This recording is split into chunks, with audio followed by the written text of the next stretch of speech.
नमस्कार, hornbill TV Bharat में स्वागत है। लखनऊ में उत्तर प्रदेश के डिप्टी सीएम ब्रजेश पाठक ने समाजवादी पार्टी और अखिलेश यादव पर जमकर निशाना साधा।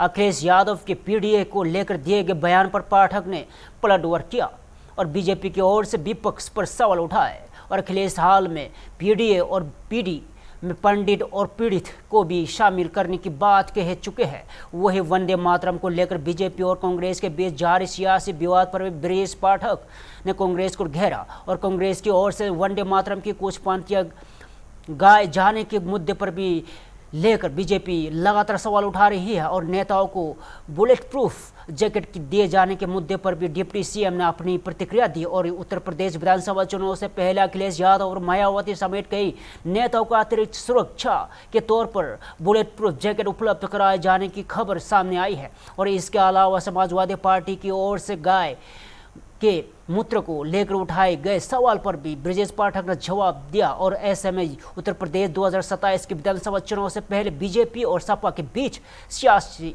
बयानबाजी लगातार तेज होती नजर आ रही है। देखिए, समाजवादी पार्टी पूरी तरह से फ्रस्ट्रेशन के दौर से गुजर रही है और दिग्भ्रमित है। उनको सुझाई नहीं दे रहा है कि सत्ता कैसे मिले इसके लिए लगातार वो पीड़ित हैं। प्रदेश में 4 बार उन्हें सरकार बनाने का अवसर उत्तर प्रदेश की महान जनता ने दिया। जब जब सूबे में समाजवादी पार्टी की सत्ता रही है, हत्या, लूट, डकैती, बलात्कार और अपराध का अंबार लगाया इन लोगों ने। 1000 से अधिक दंगे हुए और उत्तर प्रदेश को बीमारू राज्य का कलंक इन्होंने देने का काम किया था। आज उत्तर प्रदेश राज्य रेवेन्यू सरप्लस स्टेट है। इस बात को आप लोग मानते कि नहीं मानते? एक बात के जवाब आप लोग भी दो। रेवेन्यू सरप्लस है कि नहीं, बताओ आप लोग भैया। है। अच्छा, दूसरी बात, सड़कें बढ़िया हैं? बोलो हमारी हाँ नाम जवाब देना। बढ़िया है। बिजली, अरे भाई मैं आपसे पूछता हूँ सड़कें लाख गुनी बढ़िया है कि नहीं? आपके शरीर में भी कहीं न कहीं कुछ ना कुछ पीड़ा रहती है। तो मेरा ये कहना है कि इंफ्रास्ट्रक्चर हमारा वर्ल्ड क्लास बनकर के तैयार हुआ है। हवाई अड्डे से लेकर रेल की गति और सड़क मार्ग भी हमारे वर्ल्ड क्लास बनकर के तैयार हुए हैं। कहीं कोई दिक्कत है उसको हम ठीक कर रहे हैं। लेकिन इनसे पूछो, 1 हफ्ता बत्ती दिन में देते थे, 1 हफ्ता रात में देते थे। 1 डिस्ट्रिक्ट 1 माफिया था, 1000 से अधिक दंगे थे, तुष्टीकरण था और सबसे बड़ी बात थी बहू बेटी 5 बजे निकल नहीं पाती। उस पर नहीं जवाब देंगे। हम कहते हैं कि मेरिट पर बात करें, डेवलपमेंट पर वोट मांगे और अपनी पुरानी पार्टी के नाम पर वोट मांगे। काहे के लिए पुरानी पार्टी का नाम छोड़ रहे हैं? मांगे समाजवादी पार्टी के नाम पर वोट। क्यों बार बार पार्टी का नाम बदल रहे हैं?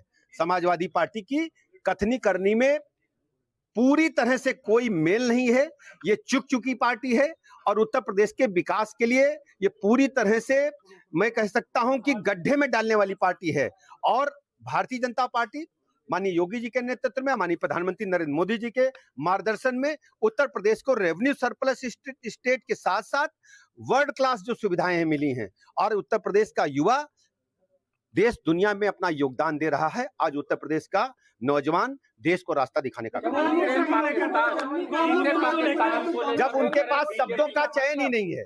देखिए, अपने ही साथी को राजनीति में विचारों का विभेद हो सकता है, मतभेद हो सकता है, लेकिन सबका सम्मान करना चाहिए। चौधरी चरण सिंह जी किसानों के मसीहा रहे हैं, किसान नेता रहे हैं। चौधरी अजीत सिंह ने पूरा जीवन किसानों को दिया है। उनके बेटे और वो भी किसान नेता के बारे में चौनी अठन्नी की बात करना ये समाजवादी पार्टी के नेताओं को शोभा नहीं देता है। उनसे पूछिए उन्होंने कहां से सीखा है। देखिए, मैं इस पर आपको बोल चुका हूं। कांग्रेस पार्टी केवल मुस्लिम तुष्टीकरण की वजह से वंदे मातरम का विरोध करती है। भारतीय जनता पार्टी का मानना है कि कांग्रेस पार्टी के इतिहास को आप भी देखो। 1906 से लेकर के कांग्रेस के अधिवेशन जितने हुए हैं सब में पूरा स्टेंजा गाया जाता था, सारे छंद गाए जाते थे। 1937 के जब कांग्रेस का अधिवेशन हुआ तो मुस्लिम लीग की डिमांड पर कांग्रेस बैकफुट पर गई थी। कांग्रेस को इसका जवाब देना चाहिए और वंदे मातरम गाकर के जिन शहीदों ने हंसते हंसते फांसी के फंदे को चूमा है उनके प्रति क्या विचार है कांग्रेस पार्टी का, वो भी स्पष्ट करना चाहिए।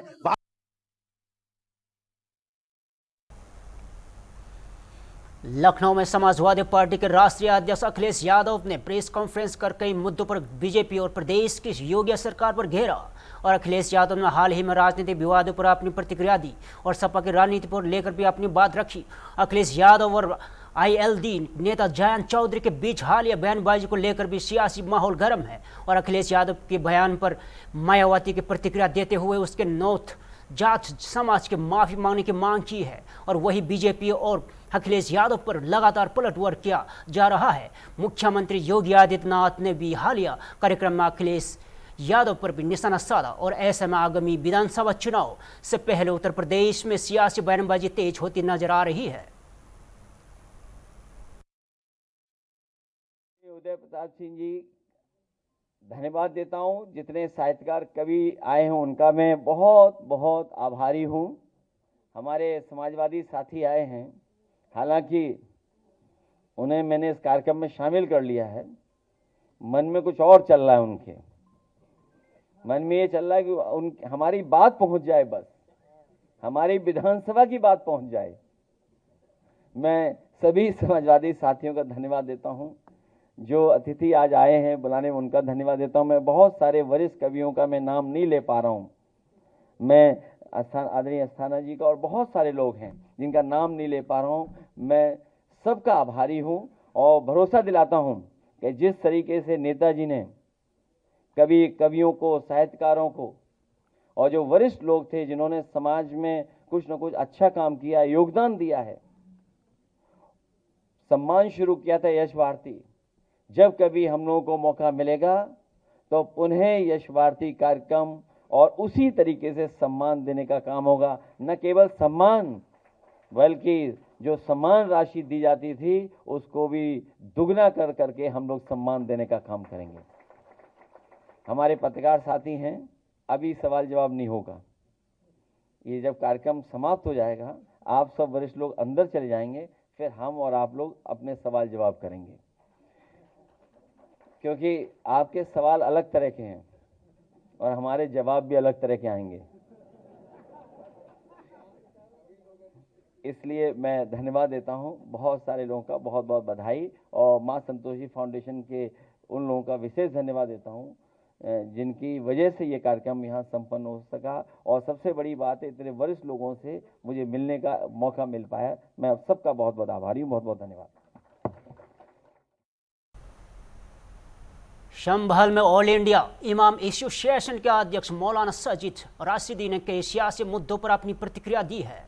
वंदे मातरम को लेकर जारी विवाद के बीच राशिदी ने कांग्रेस और बीजेपी दोनों के रुख को सवाल उठाए और हाल ही में उन्होंने वंदे मातरम की कुछ पंक्तियों को लेकर अपनी आपत्ति जताई और दोहराई थी। वही संभल मामले में आरोपी के खिलाफ रेड कॉर्नर नोटिस से जुड़े सवाल पर भी सजिद राशिदी ने अपनी बात रखी। इसके अलावा केंद्रीय मंत्री भूपेंद्र यादव के बयान को लेकर भी उन्होंने प्रतिक्रिया दी है और राजनीतिक मुद्दों पर अपना पक्ष सामने रखा है। और वंदे मातरम को लेकर देश के एक बार फिर सियासी बहस तेज हो गई है और कांग्रेस मुख्यालय में 15 अगस्त को वंदे मातरम के गायन को लेकर बीजेपी और कांग्रेस के बीच आरोप प्रत्यारोप सामने आए हैं। के द्वारा और ये पूरा मामला आप जानते हैं कि ASI के एक सर्वे को लेकर भी इसमें चीज़ें थीं, क्या आप कहना चाहेंगे? देखिए, संभल प्रकरण में दो चीज़ें महत्व हैं। एक चीज़ तो 1991 का प्लेसेस वर्शिप एक्ट है, दूसरे मोहन भागवत का वो बयान जिसमें उन्होंने कहा कि भाई बाबरी मस्जिद का एक मामला था जो निपट गया, अब हर मस्जिद के नीचे मंदिर क्यों ढूंढना। दोनों बातों को लेकर फिर भी उसको हरिहर मंदिर बताना, क्या ये 1991 प्लेसेस वर्शिप एक्ट का उल्लंघन नहीं है? आज भारतीय जनता पार्टी वंदे मातरम के कानून को लेकर कांग्रेस के ऊपर चढ़ी है और ये कह रही है कि ये उल्लंघन कर रहे हैं। आप भी तो 1991 का प्लेसेस वर्शिप एक्ट का उल्लंघन कर रहे हैं। उन लोगों को क्यों नहीं पकड़ रहे हैं जो आज भी मस्जिद को हरिहर मंदिर बता रहे हैं? पकड़िए आप उनको। जो पार्लियामेंट से कानून पास हो गया, अगर आपने पास कर दिया तो महत्व है। अगर कांग्रेस ने कर रखा है 1991 में, तो उस पार्लियामेंट के कानून का कोई महत्व नहीं है। ये दोहरी मानसिकता, ये दोहरा चरित्र, ये दोहरी बातें देश में नफरत पैदा कर रही हैं। संभल को लेकर जो प्रकरण हुआ, 5 लोगों की उसमें जानी गई और जिस तरह से उस वक्त के CEO अनुज चौधरी का जो सारा प्रकरण रहा है वो कहीं ना कहीं संदेह के घेरे में है। उनके खिलाफ कोई कार्रवाई नहीं है, लोग मारे जाते हैं, राजनीति साध ली जाती है और कहीं ना कहीं हिंदू मुसलमान करके अपना वोट बैंक इधर कांग्रेस भी कर रही है और भारतीय जनता पार्टी भी कर रही है। मरने वाला मर जाता है, ना उसको कोई कंपनसेशन मिलता है, ना उसको किसी तरह की कोई चीज़ मिलती है। मेरा मानना सिर्फ ये है कि या तो 1991 के पॉलिसी वर्शिप एक्ट को आप बदलिए, आप सत्ता में हैं, आपके पास पावर भी है, आपके पास इसका बहुमत भी है, बदल लीजिए आप कानून। आप उसको बदलना भी नहीं चाहते और जो लोग उसका उल्लंघन कर रहे हैं उन पर कार्रवाई भी नहीं करना चाहते। ये बहुत बड़ा सवाल है देश की सरकार। दिल्ली में बीजेपी ने प्रेस कॉन्फ्रेंस कर कांग्रेस और राहुल गांधी पर तीखा हमला बोला। बीजेपी की ओर से राहुल गांधी के हालिया धरने और राजनीतिक मुद्दों पर लेकर कांग्रेस पर निशाना साधा और बीजेपी ने राहुल गांधी के पुलिस थाने के बाहर किए गए प्रदर्शन को राजनीतिक ड्रामा बताते हुए सवाल खड़े किए हैं। वही वंदे मातरम को लेकर भी बीजेपी और कांग्रेस के बीच सियासी टकराव तेज हो गया है और बीजेपी ने आज प्रस्ताव पारित कर वंदे मातरम की पूरी ऐतिहासिक विरासत का सम्मान को बनाए रखने की बात कही और कांग्रेस के रुख की आलोचना की। और प्रेस कॉन्फ्रेंस में बीजेपी ने कांग्रेस की राजनीति और उसके हालिया रुख को लेकर कई सवाल उठाए। और देखिए दिल्ली में बीजेपी कॉन्फ्रेंस के इस हिस्से में पार्टी ने किन मुद्दों पर कांग्रेस पर घेरा। और जनगण मन दोनों को एक ही दृष्टिकोण से देखा जाएगा और दोनों को एक समान सम्मान प्राप्त होगा। This is what he declared on 24th of January 1950 constituent assembly के अध्यक्ष। और उसके पश्चात धन्यवाद दूंगा प्रधानमंत्री नरेंद्र मोदी जी को और तमाम सांसदों को जिन्होंने खड़े होकर एक मत होकर कहा कि हम उसी विषय को आगे बढ़ाते हैं और नेशनल ऑनर को इंसल्ट नहीं होने देंगे। जनगण मन के बराबर हम वंदे मातरम को खड़ा करेंगे। हां, किसी को बाध्य नहीं करेंगे, मगर जो बाधित करता है वंदे मातरम को आगे बढ़ने से, वंदे मातरम को गाने से, वह दंडित होगा। आप चिंता करिए किस प्रकार से बाधित करने की कोशिश की गई वंदे मातरम को, वह भी कांग्रेस के मुख्यालय में। आप मुझे यह बताइए, आज देश से मैं पूछता हूं, पार्लियामेंट बड़ा है या सीडब्ल्यूसी बड़ी है? किसके आधार पर देश चलेगा? पार्लियामेंट में जो निर्णय होंगे उसके आधार पर देश चलेगा या फिर सीडब्ल्यूसी की कमिटी में जो निर्णय लिए जाएंगे, जो रिजोल्यूशन लिए जाएंगे, उसके आधार पर देश चलेगा? जब पार्लियामेंट में नियम बनते हैं, जब पार्लियामेंट में कानून पारित होते हैं, उस समय कांग्रेस पार्टी के लोग सीढ़ी में बैठे रहते हैं पार्लियामेंट में, वहां वेश बदल के आते हैं, वहां अपमानित करते हैं दूसरों को। कोई साधु बन के आता है, कोई साधुओं को पीटता है, वहां अपमान किया जाता है। जिस समय कानून पारित हो रहा होता है, आप कानून के विषय में कोई संबंध नहीं रखते हैं, वहां अंदर मौजूद नहीं रहते हैं और सीडब्ल्यूसी में आप नया कानून बनाने की कोशिश कर रहे हैं। खबरदार, खबरदार, वंदे मातरम के साथ कोई खिलवाड़ नहीं होगी। हां, हम जानते हैं इसी राहुल गांधी जी ने अपने एक बंद बैठक में, जिसको मीडिया के बंधुओं ने उजागर किया था, यह ऐलान किया था, हां हम मुसलमानों की पार्टी है। उन्होंने कहा था हां हम मुसलमानों की पार्टी है, मगर उसका अर्थ यह नहीं है कि देश को आप इस प्रकार वंदे मातरम के माध्यम से विभाजित करने की कोशिश करेंगे। और वंदे मातरम, जैसे गांधी जी ने कहा, यह देश का गान है, यह मंत्र राष्ट्र का है, यह हिंदू और मुसलमानों के बीच में विभाजन का तरीका नहीं है। मैं आपको याद दिलाना चाहूंगा पंडित ओमकारनाथ ठाकुर का। पंडित ओमकारनाथ ठाकुर जो हमेशा कांग्रेस के अधिवेशन में वंदे मातरम संपूर्ण रूप से गाया करते थे, 1938 पे हरिपुरा अधिवेशन में इन्होंने इनकार कर दिया कि मैं नहीं गाऊंगा क्योंकि आप संपूर्ण वंदे मातरम का पठन अलाउ नहीं कर रहे हैं। नेहरू जी के सामने मना कर दिया। और 15 अगस्त 1947 जब देश आजाद हुआ तो वल्लभ भाई पटेल जी ने पंडित ओमकारनाथ ठाकुर, जो उस समय चेन्नई में होटल वुडलैंड में मौजूद थे, उन्हें फिलहाल रुकेंगे एक छोटे से ब्रेक के लिए। पटियाला में हरियाणा के मुख्यमंत्री नायब सिंह सैनी ने पंजाब की आम आदमी पार्टी सरकार और मुख्यमंत्री भगवंत मान को तीखी हमला बोला है। सैनी ने पंजाब सरकार पर वादे पूरे ना ही करने और शासन व्यवस्था को लेकर सवाल खड़े किए। उन्होंने दावा किया है कि पंजाब की जनता आगामी विधानसभा चुनाव और बीजेपी को मौका देने का मन बना चुकी है। वही मुख्यमंत्री भगवंत मान की पत्नी गुरप्रीत कौर पर लगे गंभीर आरोपों को लेकर भी सियासत गर्मा गई है और राष्ट्रीय मानवाधिकार आयोग ने आज ने इन आरोपों को संज्ञान लेते हुए पंजाब सरकार को मामले में जांच के निर्देश दिए गए हैं और आरोपों में एक रेप केस को दबाने के लिए 5 करोड़ रुपए मांगने का दावा क्या भी शामिल है। और ये फिलहाल आरोप है कि जिनकी जांच होनी बाकी है। नायब सिंह सैनी ने पंजाब में बीजेपी की राजनीतिक संभावनाओं को लेकर भी भरोसा जताया और आम आदमी पार्टी के साथ कांग्रेस पर निशाना साधा और पंजाब के विधानसभा चुनाव करीब आने के साथ ही सियासी बयानबाजी तेज हो गई है।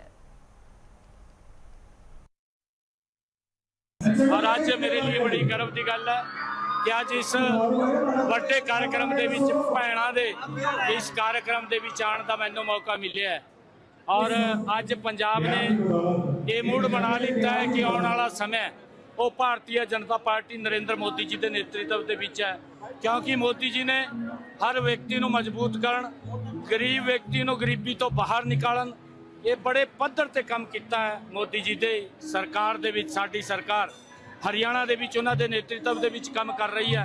साडी आने वाला समय पंजाब नूं भी मजबूत करने का काम भारतीय जनता पार्टी नरेंद्र मोदी जी के नेतृत्व दे विच करांगे और अज पंजाब ने मुड़ बना लिता है कि आने वाला समय ये भारतीय जनता पार्टी नरेंद्र मोदी जी के नेतृत्व में मुख्यमंत्री की वाइफ ਨੂੰ ਜਿਹੜਾ ਨੋਟਿਸ ਇਸ਼ੂ ਹੋਇਆ ਜੀ ਨੈਸ਼ਨਲ ਹਿਊਮਨ ਰਾਈਟ ਵੱਲੋਂ ਕਿੰਨੇ ਦੇਖਦੇ ਹੋ ਜੋ ਉਹਨਾਂ ਦੇ ਉੱਪਰ ਇਲਜ਼ਾਮ ਲੱਗੇ ਨੇ 5 ਕਰੋੜ ਦੇ देखिए कर्नाटक के कालाबुरागी में कांग्रेस अध्यक्ष मल्लिकार्जुन खड़गे ने प्रेस कॉन्फ्रेंस की और खड़गे ने केंद्र सरकार और बीजेपी पर कई मुद्दे पर लेकर निशाना साधा और कांग्रेस के राजनीतिक रुख को सामने रखा और चीनी की बढ़ती कीमतों और उपलब्धता को लेकर भी खड़गे ने सरकार पर सवाल उठाए। उन्होंने आरोप लगाया कि सरकार की नीतियों में असर आम लोगों पर पड़ रहा है और त्योहारों के मौसम में से पहले चीनी की कीमतों में को लेकर बढ़ रही यहाँ वही खड़गे हैं राजनीति और राष्ट्रीय मुद्दों पर भी केंद्र सरकार को घेरा और काला भूरागी में खड़े। इससे पहले भी बीजेपी और केंद्र सरकार नीतियों को लेकर भी तीखे सवाल उठाते रहे और हालिया बयानों में उन्होंने जांच एजेंसियों और चुनावी प्रक्रिया को लेकर भी केंद्र सरकार पर आरोप लगाया।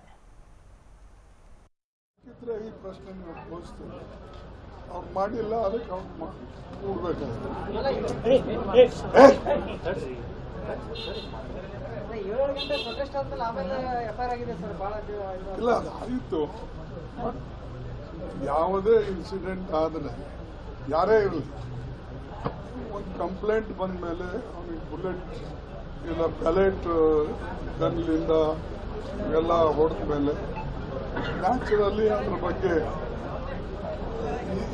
ಇದನ್ನ ಮೊದಲು ಮಾಡ್ಬೋದಾಗಿತ್ತು ಯಾರು ಮೀನ್ಸ್ ಅನ್ನೋನ್ ಪೀಪಲ್ ಅಂತ ಹೇಳಿ ನೋಡಿ ಬಟ್ ಅವರಿಗೆ ಅದ್ರಾಗ ಇಷ್ಟ ಇರಲಿಲ್ಲ ಅದು ಕಳಿಸ್ಬೇಕು ಅನ್ನೋ ಅವ್ರಿಗೊಂದು ಇದು ಇದು ಯಾರು ನಿಲ್ಲಬೇಡ ಅಂತ ಹೇಳಿ and its people rather than forcing the country to adopt the policies themselves. That is what Pandit Jawaharlal Nehru ji did. He did according to needs. Haridwar में उत्तराखंड के मुख्यमंत्री पुष्कर सिंह धामी ने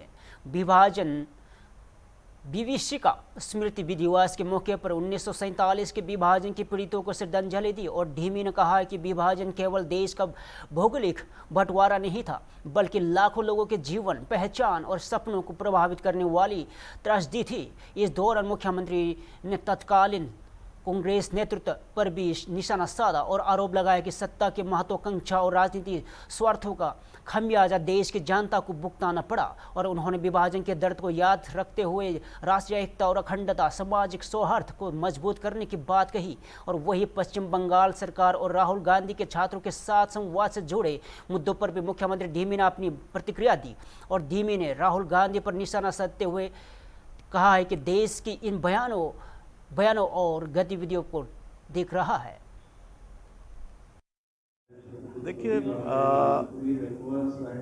ये जो इस प्रकार का दोहरा चरित्र है, राहुल गांधी को वहाँ जाना चाहिए, उनको जाना चाहिए था। जो जगह जगह वो छात्रों को बुला रहे हैं, आदि बातें कर रहे हैं, झूठ बोल रहे हैं। जैसे उन्होंने उत्तराखंड में ही आकर झूठ बोला कि एक भी नकल माफिया को किसी को जेल में नहीं भेजा, जबकि 100 से ज़्यादा नकल माफिया उत्तराखंड के अंदर जेलों की सलाखों के पीछे गए। 34,000 नियुक्तियाँ आज हुई।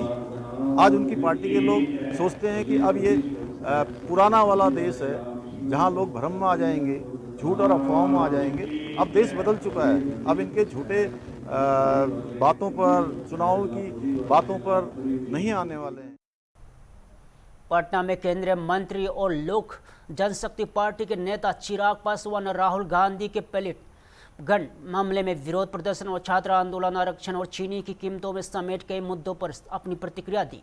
दिल्ली में 21 अगस्त को राहुल गांधी ने छात्र प्रदर्शनकारी शाहिद लोचब के साथ संसद मार्ग पुलिस स्टेशन के बाहर धरना दिया था और राहुल गांधी ने पैलेट गन के कथित चोट के मामले में एफआईआर दर्ज करने की मांग कर रहे थे। इसके बाद दिल्ली पुलिस ने शिकायत पर एफआईआर दर्ज की और छात्रों के प्रदर्शन और उस पर हुई पुलिस कार्रवाई को लेकर सत्ता पक्ष और विपक्ष के बीच आरोप प्रत्यारोप जारी है। और चिराग पासवान ने इससे पूरे घटनाक्रम पर अपनी प्रतिक्रिया देते हुए कांग्रेस और राहुल गांधी की राजनीति पर सवाल उठाए। वही आरक्षण के मुद्दे पर चिराग पासवान ने अपनी बात रखी और इसके अलावा चीनी की बढ़ती कीमतों को लेकर भी उन्होंने प्रतिक्रिया दी और सरकार तथा आम लोगों से जुड़े इस अहम मुद्दे पर अपने पक्ष सामने रखा। देखिए, धरना प्रदर्शन ये करना लोकतंत्र में संविधान आपको इसकी इजाज़त देता है, पर ऐसे में आप एक विषय को बाकी विषयों की तरफ से ध्यान भटकाने के लिए जब आप इस्तेमाल करते हैं, स्वाभाविक है जिस तरीके से वंदे मातरम को लेकर कांग्रेस का शीर्ष नेतृत्व आज की तारीख में सवालों से घिरा हुआ है, ऐसे में पुनः इस विषय को, जिस विषय को लेकर आपने संसद चलने नहीं दी, पूरा मॉनसून सत्र आपने वॉश आउट कराने का। फिलहाल के लिए इतना ही। ताज़ा खबरों के लिए बने रहिए हम टीवी भारत के साथ।